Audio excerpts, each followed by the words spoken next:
and this is Sonic Colors DS.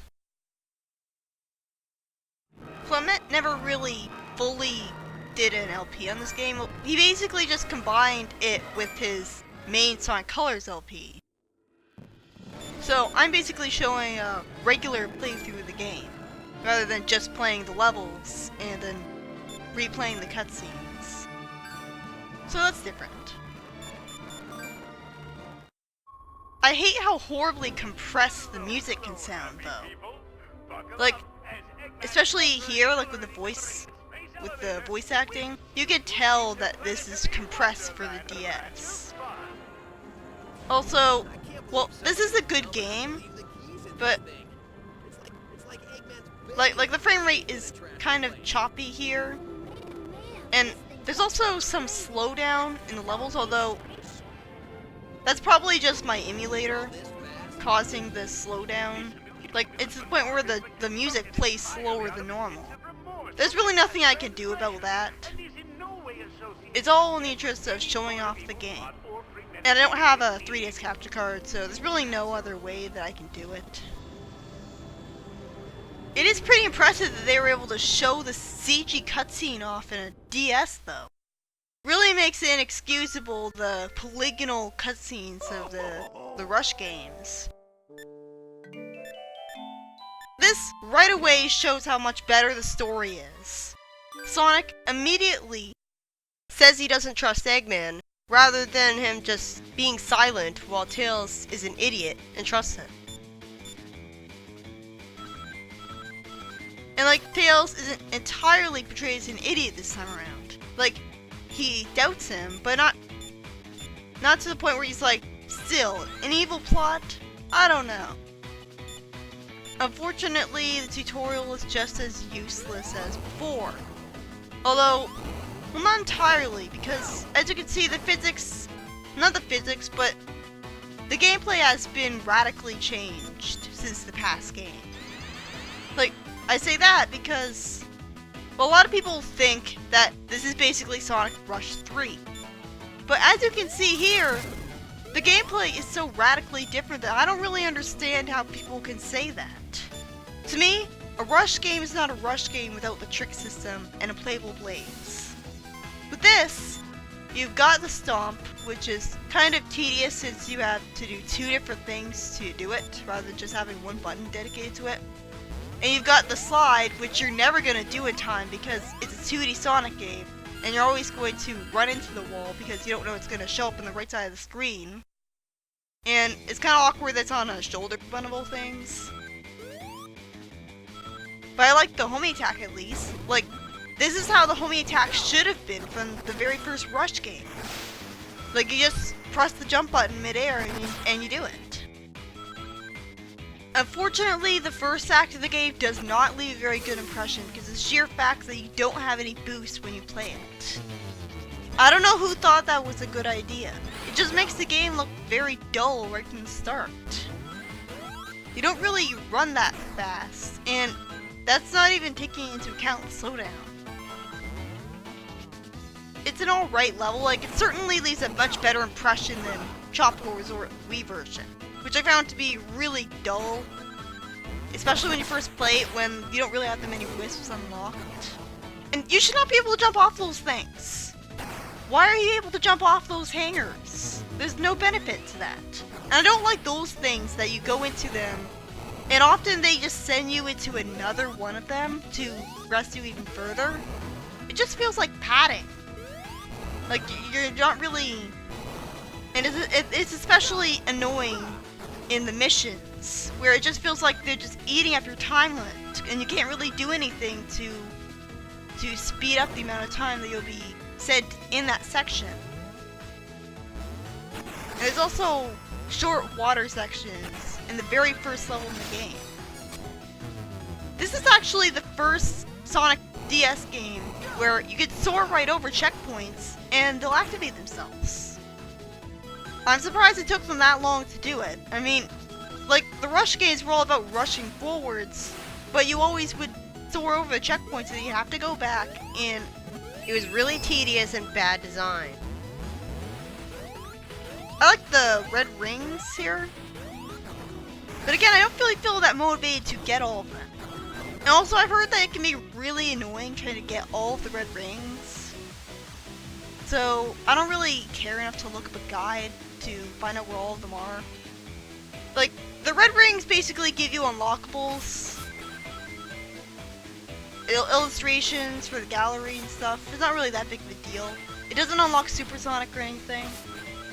This part is really awkward because you can only go left and right. It's not like the parachute, it's not like the hang glider thing and altitude limits, where you were able to go in all directions.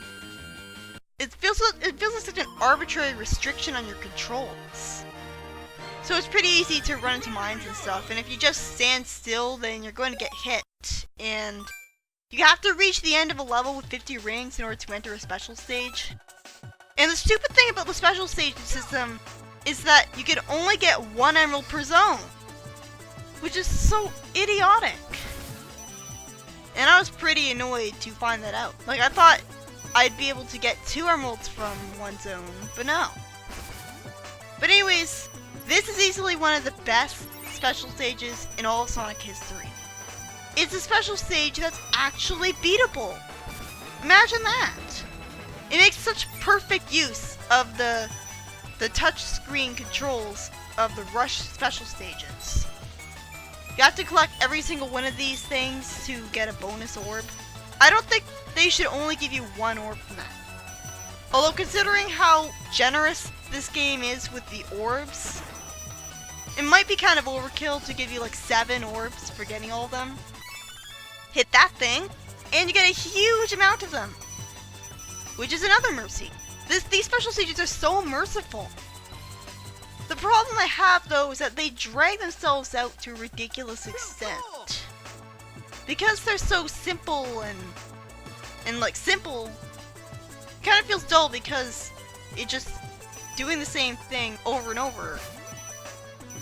Like, the special stages really reward you for teleporting Sonic by tapping one part of the half pipe to teleport to it. It really rewards you for doing that. So it's like, it's creatively designed. God, I always hate when I accidentally jump off the half pipe. I don't really know how you're supposed to hit those 5 things. Like, they always just move around all over the place and you can't jump. So I'm not really sure how you're always expected to hit them. I like the music, it's pretty nice. But color soundtrack, even in the DS version, is not really something that wows me. It's nice to listen to, but I won't mind muting it when I play the game. I'm having a more difficult time with the special stages than I did when I first played the game, because it's on an emulator, so I have to rely on a mouse, and the mouse cursor can easily fly off the emulator, and it can also, like, I don't know, it just doesn't feel as good as just using an actual hand and a stylus on the screen. So as a result, I have some trouble with the special stages on the emulator, because my hand moves too slow when I'm pushing the mouse around, as opposed to much faster when I'm moving around my hand with the stylus over a screen. There's no code to get all of the Chaos Emeralds or get the special stages done easily in this game. Although, if you reach the end of a special stage, you can just pause and retry. So, it's not like you have to do the entire act all over again. So that's pretty good. Like, it's merciful in the same way that Sonic 4 Episode 2 special stages are, before they even existed.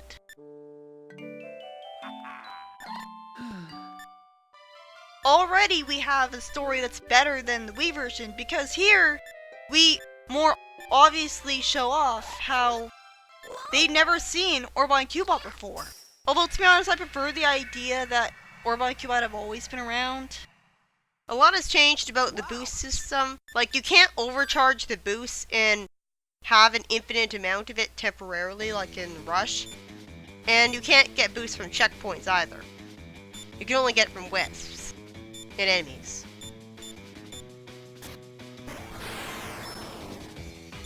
It it works pretty great. You always start out a level with boost already, and you started out boosting already. So, it's pretty convenient. Not really sure why they feel the need to pull a separate tutorial for boosting in midair and give it an air boost name. The air boost is very useful though. It'll save you a lot from falling and especially during missions and stuff.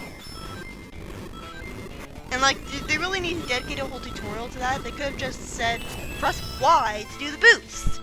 And that was it. You can skip all the tutorials though, so it's not really a problem. I like how you can boost over the water, like that's pretty good.